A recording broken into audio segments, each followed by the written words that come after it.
പലരും സെർച്ച് ചെയ്യാനുള്ള ഒരു കാര്യമാണ് സ്പീഡ് എൻഡ്യൂറൻസ്, അജിലിറ്റി. ഇതൊക്കെ ഡെവലപ്പ് ചെയ്യാനുള്ള വർക്കൗട്ടുകൾ. ഉദാഹരണത്തിന് സ്പ്രിന്റ് വർക്കൗട്ടുകൾ, അല്ലെങ്കിൽ സ്പീഡ് ഡെവലപ്പ് ചെയ്യാനുള്ള സ്ട്രെങ്ത് ട്രെയിനിങ് എക്സസൈസുകൾ. ഇത് പലരും ഫോളോ ചെയ്യാറുണ്ട്. യൂട്യൂബിൽ നിന്നോ അല്ലെങ്കിൽ ChatGPT നിന്നോ ഗൂഗിളിൽ നിന്നോ ഇതിന്നൊക്കെ കിട്ടുന്ന വർക്കൗട്ട് പ്ലാനുകൾ ബ്ലൈൻഡായിട്ട് ഫോളോ ചെയ്യാറുണ്ട്. പലപ്പോഴും വേണ്ടൊരു റിസൾട്ട് ഇതിന്ന് കിട്ടാറില്ല എന്നുള്ളതാണ് യാഥാർത്ഥ്യം. അതിൻ്റെ ഒരു റീസൺ എന്താണെന്ന് വെച്ചാൽ പലരുടെയും ട്രെയിനിങ് ഏജ് അല്ലെങ്കിൽ പെർഫോമൻസ് ലെവലിനനുസരിച്ച് ഈ പറയുന്ന വർക്കൗട്ട് പ്ലാനുകൾ കൃത്യമായിട്ട് മാനിപ്പുലേറ്റ് ചെയ്യാനായിട്ട് അറിയാത്തതാണ്. സോ ഇത് ഓവർകം ചെയ്യണമെന്നുണ്ടെങ്കിൽ ബേസിക് ആയിട്ട് എന്താണ് സ്പീഡ് എൻഡ്യൂറൻസ്, അജിലിറ്റി, ഇതിനെക്കുറിച്ചൊരു കൃത്യമായിട്ടൊരു ഐഡിയ ഉണ്ടാവണം. രണ്ടാമതായിട്ട് ഈ പറയുന്ന ഓരോ ഘടകങ്ങളെയും ഓരോ എബിലിറ്റിയെയും ഇൻഫ്ലുവൻസ് ചെയ്യുന്ന ഫാക്ടേഴ്സ് എന്താണെന്ന് നിങ്ങൾ കൃത്യമായിട്ട് മനസ്സിലാക്കണം. എങ്കിൽ മാത്രമാണ് ഈ പറയുന്ന കാര്യങ്ങൾ അല്ലെങ്കിൽ ഈ പറയുന്ന ട്രെയിനിങ് വേരിയബിൾസ് ആയിട്ടുള്ള intensity, volume, work rest ratio ഇതിലൊക്കെ കൃത്യമായിട്ട് മാനിപ്പുലേറ്റ് ചെയ്തിട്ട് നിങ്ങൾക്ക് സ്വന്തമായിട്ടൊരു വർക്കൗട്ട് പ്ലാൻ ചെയ്യാനായിട്ട് സാധിക്കുള്ളൂ. നിങ്ങളുടെ പെർഫോമൻസ് ഇമ്പ്രൂവ് ചെയ്യാനായിട്ട് സാധിക്കത്തുള്ളൂ. സോ ഇതൊരു വീഡിയോ സീരീസ് ആണ്. ഈ ഒരു ഇൻട്രൊഡക്ഷൻ വീഡിയോയിൽ നമ്മൾ പ്രധാനമായിട്ടും ഡിസ്കസ് ചെയ്യുന്നത് എന്താണ് സ്പീഡ് എന്ന് ഡിസ്കസ് ചെയ്യും, സ്പീഡ് എൻഡ്യൂറൻസ് എന്താണെന്ന് കൃത്യമായിട്ട് മനസ്സിലാക്കും, അജിലിറ്റി എന്താണെന്ന് കൃത്യമായിട്ട് മനസ്സിലാക്കും. അതിനുശേഷം എന്തെല്ലാം ഫാക്ടേഴ്സ് ആണ് പ്രധാനമായിട്ടും ഈ പറയുന്ന ഓരോ ഘടകങ്ങളെയും അല്ലെങ്കിൽ ഈ പറയുന്ന ഓരോ എബിലിറ്റിയെയും ഇൻഫ്ലുവൻസ് ചെയ്യുന്നത് എന്നുള്ളതും കൃത്യമായിട്ട് മനസ്സിലാക്കും. ദെൻ തുടർന്നുള്ള വീഡിയോസ് ഇതിൻ്റെ ഡീറ്റെയിൽഡ് എക്സ്പ്ലനേഷൻ കാര്യങ്ങളായിരിക്കും തുടർന്നുള്ള വീഡിയോസ് വരുന്നത്. So this is Shebin, I am a science coach. Welcome to our another video. First നമ്മൾ നോക്കുന്നത് സ്പീഡ് എന്താണെന്നുള്ളതാണ്. സ്പീഡ് എന്ന് പറഞ്ഞാൽ വളരെ സിമ്പിളായിട്ടുള്ളൊരു ഡെഫിനിഷനാണ്. സ്പീഡ് എന്ന് വെച്ചാൽ വളരെ ക്വിക്കായിട്ട് ഒരു പെർട്ടിക്കുലർ ഡിസ്റ്റൻസ് കവർ ചെയ്യുന്നതിനെയാണ് നമ്മൾ സ്പീഡ് എന്നുകൊണ്ട് ഉദ്ദേശിക്കുന്നത്. സ്പീഡ് എൻഡ്യൂറൻസ് എന്ന് പറഞ്ഞാൽ നമ്മൾ ആ ഒരു സ്പീഡ് അത് ത്രൂ ഔട്ട് മെയിൻറ്റെയിൻ ചെയ്യുക എന്നുള്ളതാണ്. അല്ലെങ്കിൽ നമ്മുടെ മാക്സിമം സ്പീഡ് മെയിൻറ്റെയിൻ ചെയ്യാനുള്ള എബിലിറ്റിയാണ് നമ്മൾ സ്പീഡ് എൻഡ്യൂറൻസ് എന്ന് പറയുന്നത്. ഒരു എക്സാമ്പിൾ പറഞ്ഞു കഴിഞ്ഞാൽ സിമ്പിളായിട്ട് മനസ്സിലാവും. ഫോർ എക്സാമ്പിൾ നമുക്കൊരു 30 മീറ്റർ അല്ലെങ്കിൽ 40 മീറ്റർ മാക്സിമം സ്പീഡിൽ റൺ ചെയ്യാൻ സാധിക്കുമായിരിക്കും. പക്ഷേ അത് ത്രൂ ഔട്ട് ഒരു 150 മീറ്ററിലേക്കോ ഒരു 100 മീറ്ററിലേക്കോ ആ ഒരു സ്പീഡ് മെയിൻറ്റെയിൻ ചെയ്യാൻ പലപ്പോഴും സാധിക്കണമെന്നില്ല. അല്ലെങ്കിൽ ഒരു 150 മീറ്റർ അല്ലെങ്കിൽ 200 മീറ്ററിലേക്ക് നമുക്ക് ആ സ്പീഡ് മെയിൻറ്റെയിൻ ചെയ്യണമെന്നുണ്ടെങ്കിൽ നമുക്ക് എന്ത് വേണം? നമുക്ക് സ്പീഡ് എൻഡ്യൂറൻസ് എന്ന് പറഞ്ഞ ഒരു എബിലിറ്റി വേണം. സോ ഇതാണ് സ്പീഡും സ്പീഡ് എൻഡ്യൂറൻസും തമ്മിലുള്ള ഒരു ഡിഫറൻസ്. മറ്റൊരു ഇമ്പോർട്ടൻ്റ് ആയിട്ടൊരു കാര്യമാണ് നമ്മുടെ അജിലിറ്റി. അജിലിറ്റി എന്ന് പറഞ്ഞാൽ നമുക്ക് കൃത്യമായിട്ട് ആക്സിലേറ്റ് ചെയ്യാൻ സാധിക്കണം, അതായത് നമ്മുടെ സ്പീഡ് ഇൻക്രീസ് ചെയ്യാൻ സാധിക്കണം, ആവശ്യാനുസരണം ഡീസലേറ്റ് ചെയ്യാൻ, സ്പീഡ് കുറയ്ക്കാനും സ്റ്റോപ്പ് ചെയ്യാനും സാധിക്കണം. അതുപോലെ നമ്മുടെ ഒപ്പോണൻസിൻ്റെ മൂവ്മെൻറ്റിനനുസരിച്ച് അല്ലെങ്കിൽ അവരുടെ സിഗ്നൽസിനനുസരിച്ച് നമുക്ക് ക്വിക്കായിട്ട് ഡയറക്ഷൻ ചേഞ്ച് ചെയ്യാനായിട്ട് സാധിക്കണം. സോ ആക്സിലേറ്റ് ചെയ്യാൻ പറ്റണം, ഡീസലേറ്റ് ചെയ്യാൻ പറ്റണം, ക്വിക്കായിട്ട് സ്റ്റോപ്പ് ചെയ്യാൻ പറ്റണം, ഡിസിഷൻ എടുക്കാൻ പറ്റണം. അതിനനുസരിച്ച് കൃത്യമായിട്ട് ഡയറക്ഷൻ ചേഞ്ച് ചെയ്യാനുള്ള എബിലിറ്റി ഉണ്ടായിരിക്കണം. അപ്പോൾ ഇത് ഓവറോൾ കൂടുന്നതാണ് എജിലിറ്റി എന്ന് പറയുന്നത്.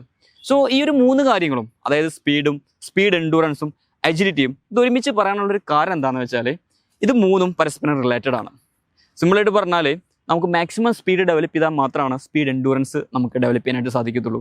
അതുപോലെ സ്പീഡ് എൻഡ്യൂറൻസും മാക്സിമം സ്പീഡ് ഉണ്ടെങ്കിൽ മാത്രമാണ് എജിലിറ്റി നല്ല രീതിയിൽ പെർഫോം ചെയ്യാനായിട്ട് സാധിക്കുള്ളൂ. അപ്പോൾ ഇത് പരസ്പരം റിലേറ്റഡ് ആണ്.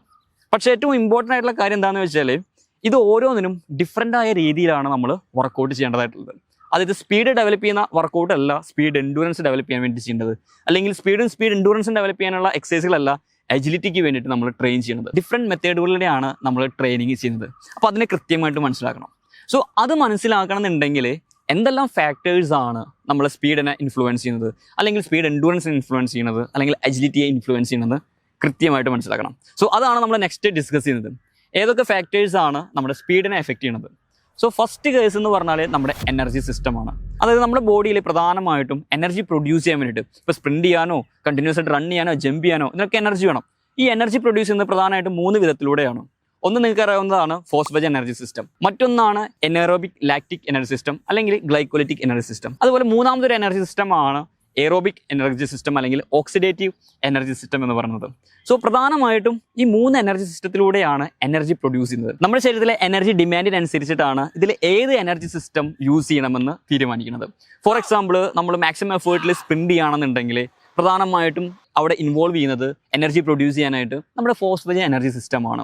ഇനി ഒരു എൻഡ്യൂറൻസ് ആണെന്നുണ്ടെങ്കിൽ, കണ്ടിന്യൂസ് റണ്ണിങ് ആണെന്നുണ്ടെങ്കിൽ അവിടെ ഇൻവോൾവ് ചെയ്യുന്നത് എയറോബിക് അല്ലെങ്കിൽ ഓക്സിഡേറ്റീവ് എനർജി സിസ്റ്റമാണ്. ഇനി നമ്മൾ സ്പീഡ് എൻഡ്യൂറൻസ് ആണ്, ഒരു 1 മിനിറ്റ് 2 മിനിറ്റ്സ് മാക്സിമം എഫേർട്ടിൽ സ്പ്രിന്റ് ചെയ്യുകയാണെന്നുണ്ടെങ്കിൽ അവിടെ ഇൻവോൾവ് ചെയ്യുന്നത് പ്രധാനമായിട്ടും നമ്മുടെ ഗ്ലൈക്കോജൻ അല്ലെങ്കിൽ എനേറോബിക് ലാക്റ്റിക് എനർജി സിസ്റ്റം ആയിരിക്കും. സോ നമ്മുടെ എനർജി ഡിമാൻഡിനനുസരിച്ചാണ് ഏത് എനർജി സിസ്റ്റം അവിടെ ഇൻഫ്ലുവൻസ് ചെയ്യുന്നത് തീരുമാനിക്കുന്നത്. സോ അതുകൊണ്ട് ബേസിക്കലി ഓരോ എനർജി സിസ്റ്റത്തെക്കുറിച്ച് കൃത്യമായി മനസ്സിലാക്കേണ്ടതായിട്ടുണ്ട്. എങ്ങനെയാണോ ഓരോ എനർജി സിസ്റ്റവും അവിടെ എനർജി പ്രൊഡ്യൂസ് ചെയ്യുന്നത്, അതിൻ്റെ ബൈ പ്രൊഡക്റ്റ് എന്താണ്, അല്ലാന്നുണ്ടെങ്കിൽ അത് നമ്മൾ ഫിസിയോളജിക്കലി എന്താണ് എഫക്റ്റ് ഉണ്ടാവുന്നത്, അവിടെ അവിടെ ഉൽപ്പാദിപ്പിക്കുന്ന മെറ്റബോളൈറ്റ്സ് ഏതൊക്കെയാണ്. സോ ഇതിനെക്കുറിച്ച് കൃത്യമായിട്ട് ധാരണ ഉണ്ടെങ്കിലാണ് നമ്മൾ ഓരോ റെപ്പറ്റീഷൻ ട്രെയിനിങ് ചെയ്യുമ്പോൾ എത്ര റെസ്റ്റ് കൊടുക്കണം, അല്ലെങ്കിൽ എത്ര സെറ്റ്സ് ചെയ്യണം, എത്ര റെപ്പറ്റീഷൻ ചെയ്യണം എന്നൊക്കെ നമുക്ക് പ്ലാൻ ചെയ്യാനായിട്ട് സാധിക്കത്തുള്ളൂ. സോ അപ്പോൾ അതിനെക്കുറിച്ച് വളരെ ഡീറ്റെയിൽ ആയിട്ട് നമ്മൾ മനസ്സിലാക്കേണ്ടതായിട്ടുണ്ട്. മറ്റൊരു ഇമ്പോർട്ടൻ്റ് ആയിട്ടുള്ളൊരു കാര്യമാണ് നമ്മുടെ ന്യൂറോമസ്കുലർ സിസ്റ്റം. ന്യൂറോമസ്കുലർ സിസ്റ്റം എന്ന് പറഞ്ഞാൽ നമ്മുടെ ബ്രെയിൻ, നമ്മുടെ നെർവസ്, അത് എങ്ങനെയാണ് നമ്മുടെ മസിൽസിനെ സ്റ്റിമുലേറ്റ് ചെയ്യുന്നത്. അതുപോലെ തന്നെ നമ്മുടെ ഏതൊക്കെ മസിൽ ഫൈബേഴ്സ് ആണ് ഈ പറഞ്ഞ സ്പ്രിന്റ് ആണെങ്കിലും സ്പീഡ് എൻഡുറൻസ് ആണെങ്കിലും അജിലിറ്റി ആണെങ്കിലും ഏതൊക്കെ മസിൽ ഗ്രൂപ്പ്സ് ആണ് അവിടെ ഇൻവോൾവ് ചെയ്യുന്നത്, അല്ലെങ്കിൽ ഏത് മസിൽ ഫൈബേഴ്സ് ആണ്. ഉദാഹരണത്തിന് ടൈപ്പ് 1 ഉണ്ട്, ടൈപ്പ് 2A ഉണ്ട്, ടൈപ്പ് 2X ഉണ്ട്, ഹൈബ്രിഡ് മസിൽ ഫൈബേഴ്സ് ഉണ്ട്. ഇതിൽ ഏത് മസിൽ ഫൈബേഴ്സ് ആണ് പ്രധാനമായിട്ടും ഫോഴ്സ് പ്രൊഡ്യൂസ് ചെയ്യാനായിട്ട് ഇൻവോൾവ് ചെയ്യുന്നത്, ഇതിനെങ്ങനെയാണ് കൃത്യമായിട്ട് റിക്രൂട്ട് ചെയ്യണത്, ഇതിനെക്കുറിച്ചൊരു ബേസിക് അണ്ടർസ്റ്റാൻഡിങ് ഉണ്ടെങ്കിൽ മാത്രമാണ് നമുക്ക് കൃത്യമായിട്ട് സ്ട്രെങ്ത് ട്രെയിനിങ് പ്ലാൻ ചെയ്യാനായിട്ട് സാധിക്കത്തുള്ളൂ. ഫോർ എക്സാമ്പിൾ, നമ്മുടെ ഒരു ആനുവൽ ട്രെയിനിങ് പ്ലാനിൽ ബേസിക് സ്ട്രെങ്ത് ട്രെയിനിങ് സ്റ്റാർട്ട് ചെയ്തിട്ട് മാക്സിമം സ്ട്രെങ്ത് ട്രെയിനിങ് അത് പവറിലേക്ക് കൺവേർട്ട് ചെയ്യും. ദെൻ കോമ്പറ്റീഷൻ അല്ലെങ്കിൽ പ്രീ കോമ്പറ്റീഷൻ ഫേസിൽ നമ്മുടെ മാക്സിമം സ്ട്രെങ്ത്തും പവറും മെയിൻറ്റെയിൻ ചെയ്യും. അപ്പോൾ ഇത്രയും കാര്യങ്ങൾ പ്രോഗ്രസീവായിട്ട് ചെയ്യണമെന്നുണ്ടെങ്കിൽ ഇതിനെക്കുറിച്ചുള്ള ബേസിക് ഐഡിയ ഉണ്ടായിരിക്കണം. ഇല്ലെങ്കിൽ ജസ്റ്റ് റാൻഡമായിട്ട് കുറേ എക്സസൈസുകൾ ചെയ്യാമെന്നേ ഉള്ളൂ. വേണ്ട രീതിയിലൊരു പ്രോഗ്രഷൻ അല്ലെങ്കിൽ ഒരു ഗ്രോത്ത്, ഒരു സ്പീഡ് ഡെവലപ്മെൻറ്റ് മേ ബി ചിലപ്പോൾ ഉണ്ടാവണമെന്നില്ല. സോ ഫസ്റ്റ് നമ്മൾ എനർജി സിസ്റ്റത്തെ കുറിച്ച് കൃത്യമായിട്ട് മനസ്സിലാക്കണം. രണ്ടാമത് ന്യൂറോ മസ്കുലർ സിസ്റ്റത്തെ കുറിച്ച് മനസ്സിലാക്കണം. മൂന്നാമതായിട്ട് നിങ്ങൾ ഇമ്പോർട്ടൻ്റ് ആയിട്ട് മനസ്സിലാക്കേണ്ടതാണ് നിങ്ങളുടെ ടെക്നിക്സ് കാര്യങ്ങൾ. ഫോർ എക്സാമ്പിൾ, നമ്മൾ ആക്സിലറേറ്റ് ചെയ്യുന്ന ഫേസിൽ നമ്മളുടെ ബോഡി ടെക്നിക്സോ അല്ലെങ്കിൽ റണ്ണിങ് മെക്കാനിക്സ് അല്ല മാക്സിമം സ്പ്രിന്റ് ചെയ്യുന്ന സമയത്ത് നമ്മൾക്കുള്ളത്. അതുപോലെ തന്നെ നമ്മൾ മാക്സിമം ആക്സിലറേറ്റ് ചെയ്യുന്ന സമയത്തോ സ്പ്രിന്റ് ചെയ്യുന്ന സമയത്തോ ഉള്ള മെക്കാനിക്സ് അല്ല നമ്മൾ ഡീസലേറ്റ് ചെയ്യുന്ന സമയത്ത്, അതായത് ക്വിക്കായിട്ട് ഡയറക്ഷൻ ചേഞ്ച് ചെയ്യാൻ വേണ്ടി സ്റ്റോപ്പ് ചെയ്യാനോ ഡീസലേറ്റ് ചെയ്യാനോ വേണ്ടിയിട്ട് വരുന്നത്. ഇത് ഡിഫറെൻ്റ് ആണ്. അപ്പോൾ ഓരോന്നിനനുസരിച്ച് ടെക്നിക്സിനെ കുറിച്ച് കൃത്യമായിട്ട് നമ്മൾ അറിഞ്ഞിരിക്കണം. ഫൈനലി നമ്മൾ മനസ്സിലാക്കേണ്ട ഘടകം ഫാറ്റിഗ് ആണ്. എങ്ങനെയാണ് ഫാറ്റിഗ് നമ്മളെ എഫക്ട് ചെയ്യുന്നത്, അല്ലെങ്കിൽ നമ്മുടെ സ്പീഡ് പെർഫോമൻസിനെ എങ്ങനെയാണ് ഫാറ്റിഗ് ഇൻഫ്ലുവൻസ് ചെയ്യുന്നത് എന്നുള്ളതാണ്. പ്രധാനമായിട്ട് 2 തരത്തിലാണ് ഫാറ്റിഗ് ഇൻഫ്ലുവൻസ് ചെയ്യുന്നത്. ഒന്ന് നമ്മുടെ സെൻട്രൽ ഫാറ്റിഗ്, അതായത് നമ്മുടെ ന്യൂറൽ ആയിട്ടുള്ള ഫാറ്റിഗ് ആണ്. മറ്റൊന്ന് പെരിഫറൽ ഫാറ്റിഗ് ആണ്, അതായത് നമ്മുടെ മസ്കുലർ ഫാറ്റിഗ് ആണ്. സോ ഈ 2 ഫാറ്റിങ്ങിനെ കുറിച്ചിട്ടും ഇതെങ്ങനെയാണ് ഇൻഫ്ലുവൻസ് ചെയ്യുന്നത്, എങ്ങനെയാണ് പ്രിവെൻറ്റ് ചെയ്യാൻ സാധിക്കുന്നത്, അല്ലെങ്കിൽ ഇതിനെങ്ങനെയാണ് ഓവർകം ചെയ്യണതെന്ന് കുറിച്ച് കൃത്യമായിട്ട് നമുക്ക് മനസ്സിലാക്കേണ്ടതായിട്ടുണ്ട്. അപ്പോൾ നമ്മൾ പ്രധാനമായിട്ടും മനസ്സിലാക്കേണ്ട കാര്യങ്ങൾ എന്താണെന്ന് വെച്ചാൽ, ഒന്ന് എനർജി സിസ്റ്റത്തെ കുറിച്ച് കൃത്യമായിട്ട് അറിഞ്ഞിരിക്കണം. രണ്ടാമത്തെ കാര്യം ന്യൂറോ മസ്കുലർ സിസ്റ്റത്തെ കുറിച്ച് കൃത്യമായിട്ട് അറിയണം. മൂന്നാമത്തെ കാര്യം നമ്മുടെ ടെക്നിക്സ്. നാലാമത്തെ കാര്യം നമ്മുടെ ഫാറ്റിഗ്. ഇതിനെക്കുറിച്ച് കൃത്യമായിട്ടൊരു അണ്ടർസ്റ്റാൻഡിങ് ഉണ്ടെങ്കിൽ നിങ്ങൾക്ക് യൂസ്ഫുൾ ആകുന്ന അല്ലെങ്കിൽ നിങ്ങൾക്ക് സ്യൂട്ടബിൾ ആകുന്ന ഒരു ട്രെയിനിങ് പ്ലാൻ നിങ്ങൾക്ക് തന്നെ പ്രിപ്പയർ ചെയ്യാവുന്നതാണ്. സോ ഇനി വരുന്ന ഓരോ വീഡിയോസിലും ഇതിനെക്കുറിച്ച് വളരെ ഡീറ്റെയിൽ ആയിട്ട് നമ്മൾ എക്സ്പ്ലെയിൻ ചെയ്യും. ഫോർ എക്സാമ്പിൾ, നെക്സ്റ്റ് വീഡിയോ നമ്മൾ എനർജി സിസ്റ്റത്തെ കുറിച്ചിട്ടാണ് ഡിസ്കസ് ചെയ്യുന്നത്. നമ്മൾ ഓരോ റെപ്പറ്റീഷൻ എത്രത്തോളം ഡിസ്റ്റൻസ് ചെയ്യണം, അല്ലെങ്കിൽ എത്ര ഡ്യൂറേഷനിൽ ചെയ്യണം, എത്ര ടൈം ചെയ്യണം, എത്ര സെക്കൻഡ് അതിനിടയിൽ റെസ്റ്റ് കൊടുക്കണം, അതായത് വർക്ക് റെസ്റ്റ് റേഷ്യോ, ഓരോ റെപ്പറ്റീഷനിടയിൽ അല്ലെങ്കിൽ ഓരോ സെറ്റിനിടയിൽ എത്ര റെസ്റ്റ് കൊടുക്കണം. അപ്പോൾ ഇതിനെക്കുറിച്ചൊക്കെ കൃത്യമായിട്ട് നമ്മൾ നെക്സ്റ്റ് വീഡിയോയിൽ മനസ്സിലാവും. ഇത് ജസ്റ്റ് ഒരു തിയറി ആയിട്ടുള്ള ക്ലാസ്സുകളല്ല, പ്രാക്ടിക്കൽ എങ്ങനെ ഇംപ്ലിമെൻറ്റ് ചെയ്യുക എന്നുള്ളതിനെ കുറിച്ച് കൃത്യമായിട്ടുള്ള ഐഡിയ നിങ്ങൾക്ക് ഈ ഒരു വീഡിയോ സീരീസ് കണ്ടു കഴിഞ്ഞാൽ കിട്ടുന്നതായിരിക്കും. അപ്പോൾ തീർച്ചയായിട്ടും നിങ്ങൾ ഈ ഒരു വീഡിയോ സീരീസ് ഫോളോ ചെയ്യുക. അടുത്തൊരു വീഡിയോയിൽ കാണാം. This is Shebin. See in the next video. By.